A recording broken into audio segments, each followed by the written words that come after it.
ये ऐसा हुआ है कि आप किसी लड़की को जेन्युइनली पसंद करते हो, उसके लिए टाइम निकालते हो, उसके रिप्लाई का वेट करते हो, उसकी छोटी छोटी बातों को याद रखते हो, लेकिन वो उतना एफर्ट नहीं डालती है। आप मैसेज करते हो, वो लेट रिप्लाई करती है। आप मिलने का प्लान बनाते हो, वो देखती हूँ बोलकर आपको इग्नोर कर देती है। आप इमोशनली इन्वेस्ट होते हो, वो कैजुअल रहती है। और धीरे धीरे आपके मन में सिर्फ एक ही सवाल उठना शुरू हो जाता है कि यार मैं इतना ज़्यादा एफर्ट डाल रहा हूँ फिर भी वो मुझे चूज क्यों नहीं कर रही है। और इसी मोमेंट से एक मैन का सबसे तगड़ा साइकोलॉजिकल टेस्ट शुरू हो जाता है। Part 1, if a man wants a woman who does not want him he can not win. Mohit ना प्रिया को बहुत ही ज़्यादा पसंद करता है, बट प्रिया उसे बिल्कुल भी पसंद नहीं करती है। और उसकी नीडीनेस की वजह से ना जो पॉसिबल रिलेशनशिप बन सकता था वो भी खत्म हो गया, और उसकी वजह से लड़की कभी भी उस पर ट्रस्ट भी नहीं कर पाएगी। अब यहाँ पर मोहित को तय करना होगा कि वो एक्चुअली में जेन्युइनली इंटरेस्टेड है, इसीलिए हार्ड टू गेट बनने की कोशिश कर रही है, बहुत ज़्यादा नखरे दिखा रही है, या फिर जेन्युइनली डिसइंटरेस्टेड है। और इसी मोमेंट में डिसाइड करना होगा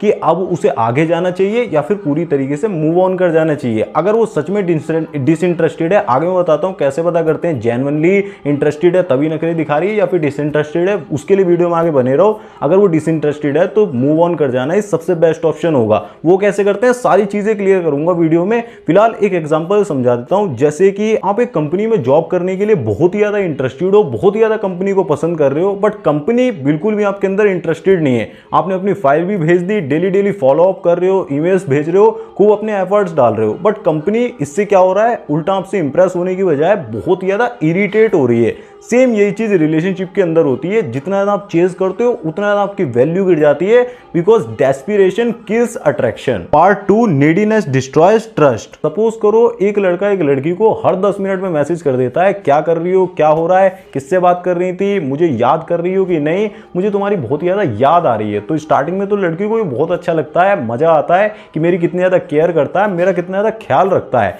बट धीरे धीरे कहीं ना कहीं उसे सबकॉन्शियस में एक चीज रियलाइज होने लगती है कि ये बंदा क्या इतना ज्यादा मेरे ऊपर डिपेंड हो चुका है अपनी हैप्पीनेस को लेकर, अपने इमोशंस को लेकर, कि मेरे बिना रह ही नहीं पा रहा है। क्या इसकी लाइफ का सेंटर सिर्फ मैं ही बन चुकी हूं? और वहीं से ना अट्रैक्शन धीरे धीरे डिसॉल्व होना शुरू हो जाता है। यहीं पर सबसे इंपॉर्टेंट साइकोलॉजिकल पॉइंट ये आता है जो आपको जरूर से ध्यान में रखना है। जैसे ही एक औरत को ऐसा लगने लगता है ना कि ये मुझे इतना ज्यादा क्यों चाह रहा है, मतलब आपकी चाहत उसको प्रेशर फील कराने लगती है। क्या इसकी लाइफ में और कुछ करने के लिए पर्पस ही नहीं है, डीप डाउन में कोई मिशन को फॉलो नहीं कर रहा है, या फिर और भी चीजें नहीं है कि ये मतलब मेरे को इतना ज्यादा क्यों संभालने की कोशिश कर रहा है, बिल्कुल एकदम बच्चे की तरह क्यों ट्रीट कर रहा है, और सारी चीजों को जल्दी जल्दी आगे बढ़ाने की कोशिश क्यों कर रहा है। वहीं से उसे ऐसा लगने लगता है कि मैं इसकी लाइफ का बन गई हूं सेंटर, अब ये सिर्फ मुझे ही पाना चाहता है और मुझे बहुत ज्यादा पसंद कर रहा है। तो फिर वहीं से रिस्पेक्ट कहीं ना कहीं उसकी नज़रों में आपकी गिरने लगती है, क्योंकि डीप डाउन आप और कुछ काम कर ही नहीं रहे होते हो, सिर्फ उसी के बारे में सोच रहे हो, खाते वक्त सोते वक्त। तो कहीं ना कहीं आप एक तरीके से लूप में फंस चुके होते हो, और लूप में फंसा हुआ इंसान ना बीमार होता है।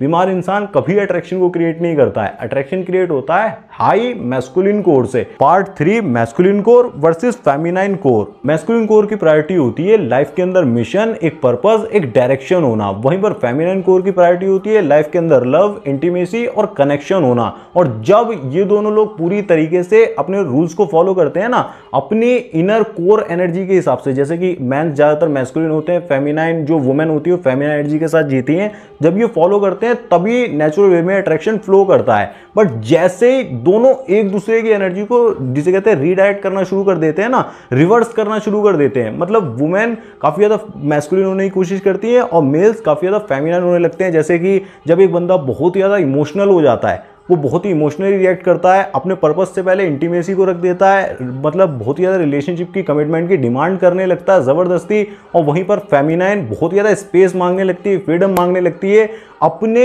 डायरेक्शन के हिसाब से फ्लो करना चाहती है। तो अट्रैक्शन पूरी तरीके से रिवर्स हो जाता है, और रिवर्स होने की वजह से ब्रेक हो जाता है। जैसे कि एग्जांपल से समझा देता हूं, दो तरीके के कोर होते हैं, मैस्कुलिन कोर और फेमिनाइन कोर, इतना तो आप समझ गए। इसी तरीके से ये मैग्नेट की तरह वर्क करते हैं।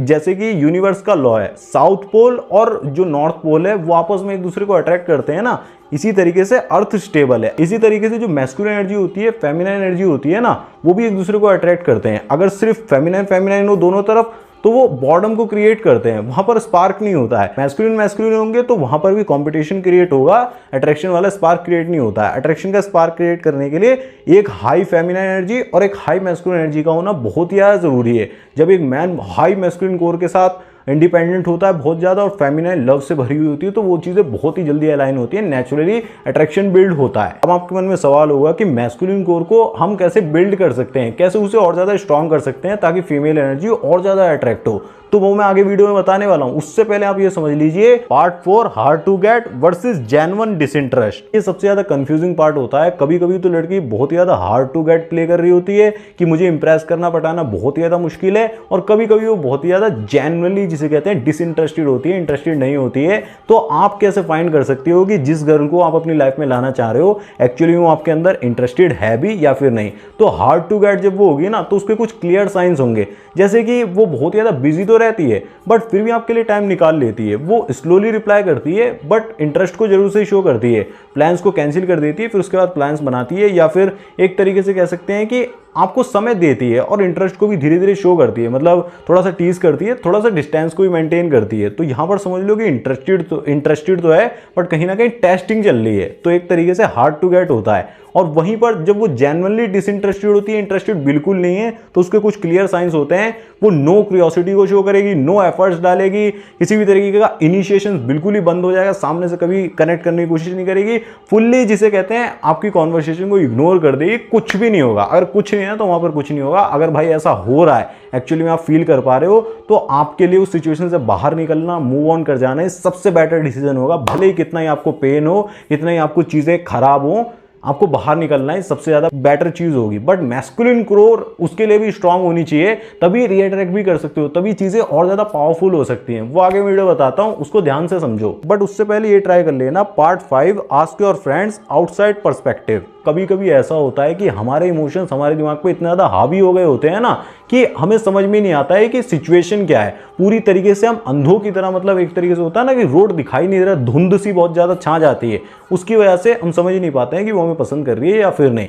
यहां पर अगर ऐसी सिचुएशन में आप फंसे हुए हो तो सबसे बेस्ट चीज आप क्या कर सकते हो, अपने दोस्तों से पूछो। एक्चुअली में अगर आप किसी के साथ रहना चाह रहे हो, वो आपके साथ बिल्कुल नहीं रहना चाह रही, आपको ऐसा फील हो रहा है, तो अपने दोस्तों से हॉनेस्ट एडवाइस लो, उनसे पूछो कि तुम्हें क्या लगता है, क्या वो एक्चुअली मेरे साथ रहना चाहती है या फिर नहीं। और अगर आपके दोस्त ईमानदारी से बता देते हैं कि हमें तो क्लियरली लग रहा है कि आपके साथ नहीं रहना चाह रही है, बिल्कुल भी आपको पसंद नहीं कर रही है, घुमा रही है, तो कहीं ना कहीं उस सिचुएशन में आपको पीछे हट जाना चाहिए, क्योंकि अट्रैक्शन वहां पर बिल्कुल भी नहीं होता है। भले ही थोड़ा बहुत ऐसा लग रहा हो कि अट्रैक्शन है, बट रिलेशनशिप सिर्फ अट्रैक्शन से सर्वाइव करता है, किसी भी एफर्ट से नहीं। एफर्ट्स बढ़ा दो कुछ भी नहीं होने वाला है वहां पे। जब अट्रैक्शन बिल्कुल ही वन साइडेड होता है ना, तो वो एक तरीके से सिर्फ इमोशनल चेजिंग गेम बन जाता है। आप ही बहुत ज्यादा दुखी हो रहे होते हो, आप ही परेशान हो रहे होते हो, सामने वाले को फर्क भी नहीं पड़ रहा होता है। Part 6 even if she changes her mind trust is gone. ये सबसे ज्यादा इंपॉर्टेंट पॉइंट है। अगर एक वुमेन आपकी नीडीनेस को देख लेती है ना, उसके बाद अगर वो उसका मूड चेंज हो जाता है, आपकी रिलेशनशिप को एक्सेप्ट भी कर लेती है,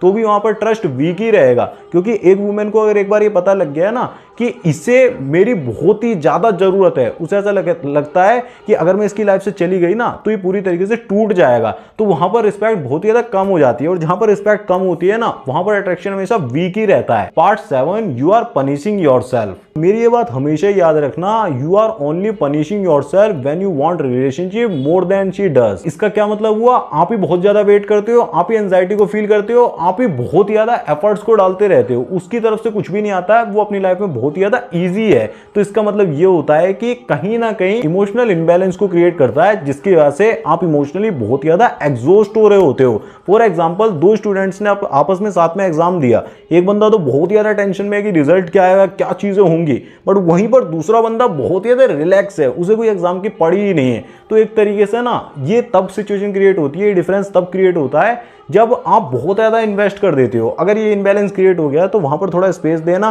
पूरी तरीके से पीछे हट जाना, कुछ दिनों का इमोशनल साइलेंस क्रिएट करना आपके लिए सबसे बेस्ट ऑप्शन होगा। बट अब सबसे इंपॉर्टेंट पार्ट है part 8 move on and heal. अब ऐसी सिचुएशन में सबसे मैच्योर डिसीजन मूव ऑन करना ही होगा, जब आप लड़की को बहुत ज्यादा पसंद कर रहे हो लेकिन वो आपको बिल्कुल भी पसंद नहीं कर रही है। जो सारे साइंस मैंने वीडियो में बताया वो मैच हो रहे हैं, फुल्ली डिसइंटरेस्टेड है, तो मूव ऑन करना ही आपको बेस्ट रहेगा। क्योंकि जब आप अपनी मैस्कुलिन एनर्जी को प्रोटेक्ट करते हो ना, एक तरीके से आपको दर्द बहुत ज्यादा होगा, बट आप पीछे हट जाते हो, पूरी तरीके से उसको चेस करना बंद कर देते हो, तो आपकी वैल्यू ऑटोमेटिकली बहुत ही ज्यादा बढ़ जाती है। फिर आप अपनी पीस को प्रोटेक्ट करते हो, अपने डायरेक्शन को प्रोटेक्ट कर रहे होते हो, जो कि सबसे ज्यादा वैल्यूएबल होता है। और आखिर में भी मेरा मैसेज यही रहेगा, जब लड़की आपके अंदर बिल्कुल भी इंटरेस्टेड नहीं होती है तो आपको दुखी बिल्कुल भी नहीं होना है, ऐसा समझना है कि वो आपके लिए नहीं बनी है, क्योंकि जो एक्चुअली में आपके लिए बनी होगी, जो अट्रैक्टेड होगी, वो कभी भी आपसे चेज नहीं करवाएगी, बल्कि आपके साथ चलेगी, कंधे से कंधा मिलाकर चलेगी, बराबर इक्वल इंटरेस्ट शो करेगी, बराबर डायरेक्शन शो करेगी, बराबर की रिस्पेक्ट होगी, इक्वल रिस्पेक्ट होगी, सारी चीजें जो होंगी ना, एफर्ट्स, वो बिल्कुल साइड बाय साइड रहेंगे, बिल्कुल बराबर रहेंगे, और वही रियल रिलेशनशिप होता है। बट ये जो सेल्फ रिस्पेक्ट होती है, अपनी मैस्कुलिन कोर को डेवलप करना होता है, ये सारी चीजें तभी पॉसिबल होती हैं जब आप खुद को डीप में समझ पाते हो, आप फेमिनाइन एनर्जी और मैस्कुलिन कोर का कॉन्सेप्ट समझ पाते हो। जो स्क्रीन पर वीडियो आ रही है ना, ये the way of the superior man का फर्स्ट पार्ट है, उसमें सारी चीजें मैंने क्लियरिटी के साथ बता दी हैं। बहुत इंपॉर्टेंट और वैल्यूएबल वीडियो रहा है, आपने अगर नहीं देखा तो क्लिक करके अभी देख लो। मैं मिलूंगा आपसे उसी वीडियो में, तब तक के लिए आप इस वीडियो को देखते रहो। धन्यवाद, जय श्री राम, अपना ध्यान रखो, खुश रहो।